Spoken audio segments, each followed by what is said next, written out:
Hello. So this will be a macro lecture instead of a micro lecture, meaning we're looking at big picture idea, not a whole lot of new content, but instead, what did we talk about? What have you hopefully learned from this? Remember, this collection was on the effect of acceleration on distance. So our big idea that we've been working towards over the past couple of collections and units is how do we describe and predict the effects of pushes and pulls on the motion of something? Meaning, if something like your legs are pushing you and getting you to go a little bit faster and a little bit faster, how do we predict where you're going to be? How do we describe the effects of what your legs are doing? And what happens if you push twice as hard versus 3 times as hard? What happens? Or what if you gain a little weight? What happens then if you still have like the same strength in your legs? So that's what we're building towards. So now that we've covered these past couple of units, we can predict position and velocity for an object that's accelerating.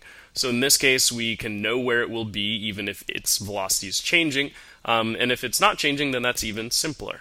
So we're able to do that. So that's one step towards predicting those effects and knowing where something will be based on a push or a pull.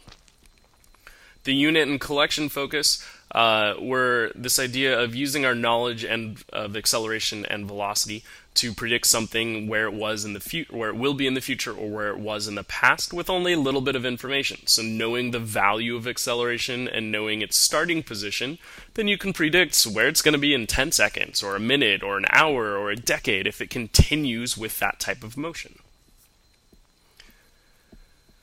So this is important again for looking at things like ramps or landing places or stuff like that, because you want to know where you're going to land before you get there so that somebody can build a proper landing spot for you.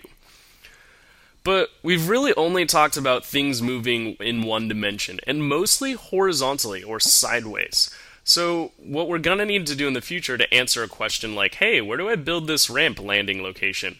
In order to answer that, we're going to need to look at vertical motion. So what happens in terms of moving up and down? Is that different than moving sideways? And what happens when you're moving both up and down and side to side? How do we account for that? And that's what we'll eventually begin looking at. But those are our current limitations. We've only been working sideways with sideways movement for the most part. So we really do need to look at vertical movement, and then how do you combine those two into like those arced paths and things like that. 3 bullet points worth of notes, 1 to 2 sentence summary, and your follow-up questions, please.